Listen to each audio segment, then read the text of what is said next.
Friends good morning स्मृति दी pathfinder channel को तुम मान को स्वागत। आज आम क्लास 5th इंग्लिश बहिर लेसन 4 द लिटिल राउंड बन पार्ट 3 को पढ़ा। मु पूर्वर लिटिल राउंड बन रो पार्ट 1 पार्ट 2 को ऑलरेडी बुझे सारी तार क्वेश्चन आंसर तुमको करई देछि। जो पिला माने वीडियो टी नुआ देखुथिबो से माने मो डिस्क्रिप्शन लिंक को जाई सेठी देखि नेबो। Pre reading see the picture ऊपर दिया जाइछा छबिटी को देखो। Now answer this questions. एबे क्वेश्चन गुड़िकर उत्तर कुह।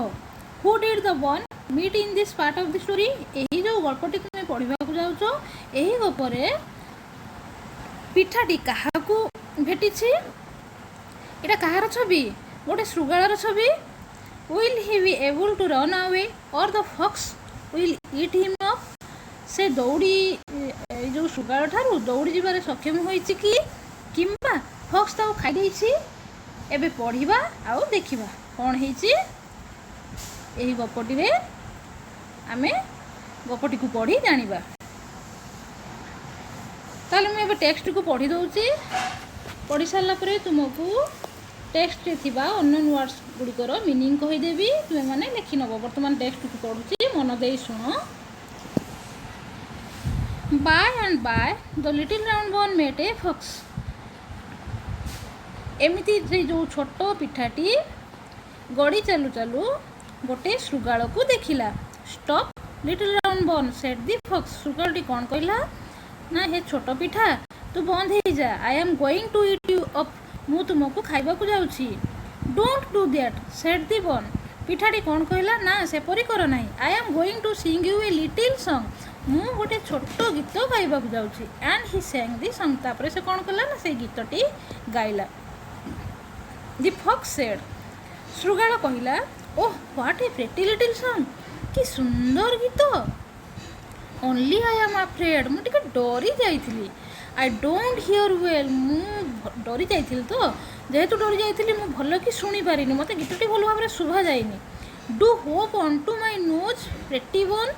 दया करिकी मो नाक ऊपर को सुंदरी पिठा दया करिकी मो नाक ऊपर को तमे डेई पड़िबो कि। And sing the song again. आउ सेई गीतटी आउ थरे गाई मते सुनेइबो कि। The little round bun jumped on to the tip of the fox nose. तापरे से जो लिटिल राउंड बन छोट पिठाटी कौन कला ना शियालर नाकर अग को डेई पड़िला। And sang the song again. आउ पुणी थरे गीत गाइला। Thank you little pretty round bun said the fox. Fox टी कौन कला ना तुमको बहुत बहुत धन्यवाद।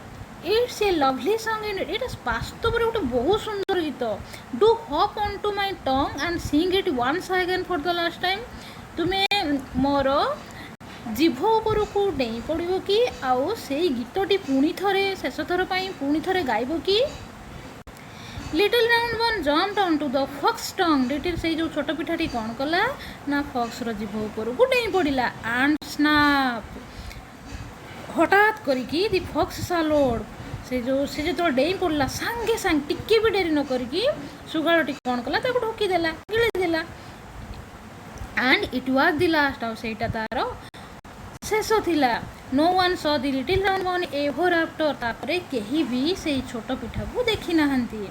ठीक अछि पिला माने एबे ए जो गल्पर थिबा डिफिकल्ट वर्ड बा अननोन वर्ड गुडकू जानिबा। तुमे तुमर निज निजर खाता बाहर करी टिपि नियो। फॉक्स श्रृगाल। अफ्रेड डेरिबा डरिबा सॉरी डरिबा। होप डेइबा। जम्प्ड डेइला। इंडिड वास्तव रे।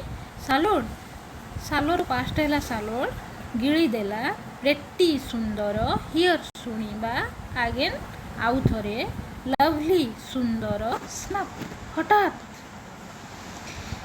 एबे आमे कौन करिबा ना कम्प्रेहेंशन क्वेश्चन डिस्कशन करिबा। तुमे माने निज निजर खाता बाहर करी टिपि नियो। Question 1 whom did the bun meet finally. शेष रे पिठाटी काहाकू भेटिला। काहाकू भेटिथिला ना फॉक्स को भेटिथिला श्रृगाल को भेटिथिला। ताल तार उत्तर आमे कौन लिखिबा दी बन Finally the bone met the fox. Question 2 को जिबा.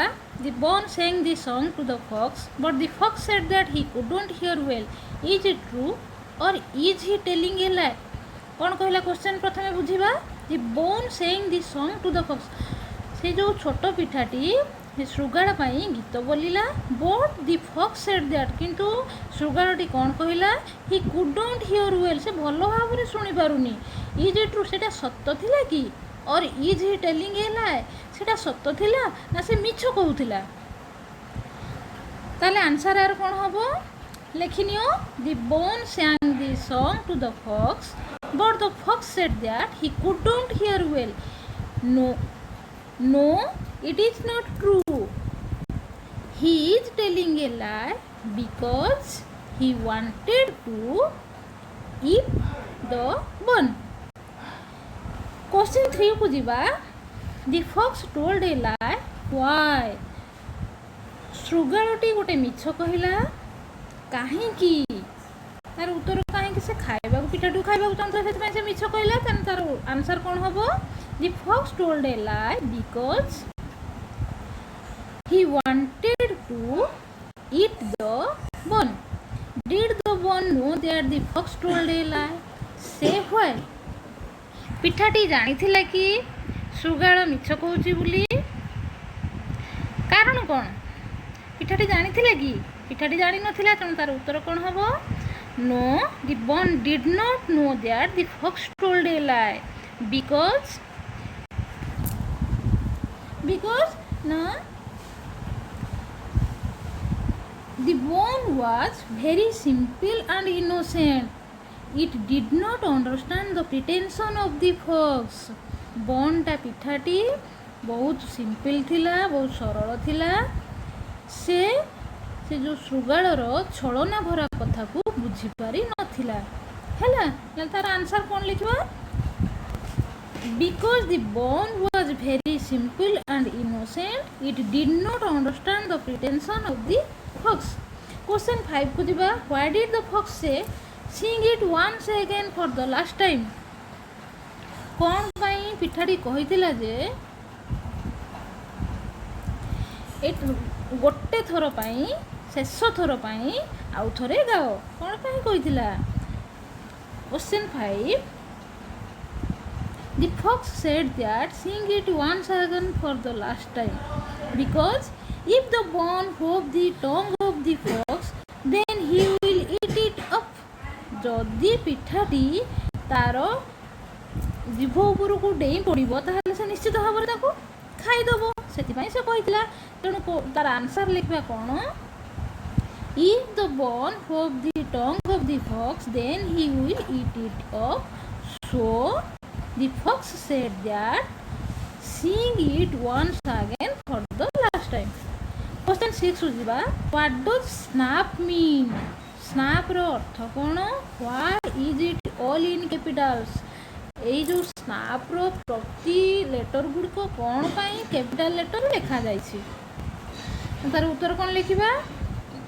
Snap means suddenly or quickly or immediately.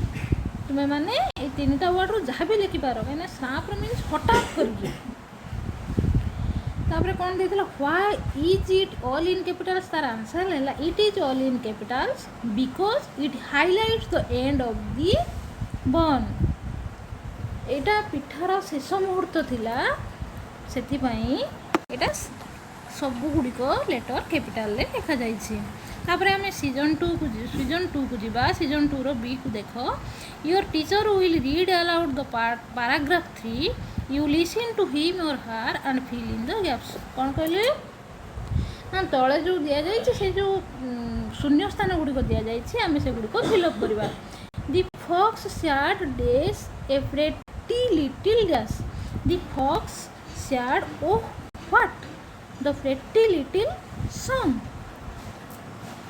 Only I am afraid I don't dash well. I don't dash ପାଖରେ ଏଠି କ'ଣ ବସେଇବା? Don't hear well. ମୁଁ ଭଲ ଭାବରେ ଶୁଣିପାରିଲି ନାହିଁ. Do dash onto my dash. Pretty dash. Do hope onto my nose pretty bun and sing the song again please. तापरे आमे सीजन 3 को जीवा कौन देइछि देखो क्वेश्चन सब आंसर द फॉलोइंग क्वेश्चंस तल लिखित क्वेश्चन गुड़िकर प्रश्न गुड़िकर उत्तर दियो. whom did the bun meet finally शेष रे पिठाटी काहाकू भेटिला काहाकू भेटिला ए प्रश्नटी तो आम ऑलरेडी डिस्कशन कर सारछे तथापि आउ थरे लेखिबा काहाकू भेटिला फॉक्स को भेटिथिला तेणु तार आंसर हैला the bun finally the bun met the fox. Why did the fox tell a lie कौन पई शृगालटी मिछ कहिथिला तार आंसर कौन ना से पिठा को खाइबा को चाहुथिला सेति पई से मिछ कहिथिला. The fox told a lie because he wanted to eat the bun. Third bit को जीवा whom did the bun meet from the beginning to the end of the story. ताले कौन देला ना यही जो आमे लिटिल राउंड बन रो पार्ट 1 पढ़ले पार्ट 2 पढ़ले पार्ट 3 पढ़ले आरंभ रु शेष जाए पिठाटी कहा कहा को सब भेटी बा कहा कहा सहित पिठार भेट होइछि ना कहा कहा सहित भेट होइछि ना फास्ट से the bun met the rabbit then with the owl then with the bear finally met with the fox. Four bit देला who is the cleverest of all ए जो रैबिट हो बियर हो तुम बियर हो कि लास्ट जो फॉक्स भेटिला ए समस्त भितर किए से सबुठारु चालाक थिला निश्चित भाव में किए थिला फॉक्स थिला तेणु कौन लिखिबा answer the fox is the cleverest of all. तापर बी को जीवा write the little round bun song given in lesson 2 first line is written for write the next 3 lines माने आउ जो पहला प्रथम लाइन टा लिखि दे दिया जाइछि आउ 3 लाइन तमे लेखो तने कोन लिखिबा taken out of flour box made into a dough and baked in the oven and pulled on the sill. आउथरे को जो सुनियो भलो भाबरे taken out of floor box made into a dough and baked in the oven and cooled on the sill. ठीक अछि पिला माने एबे रहिली.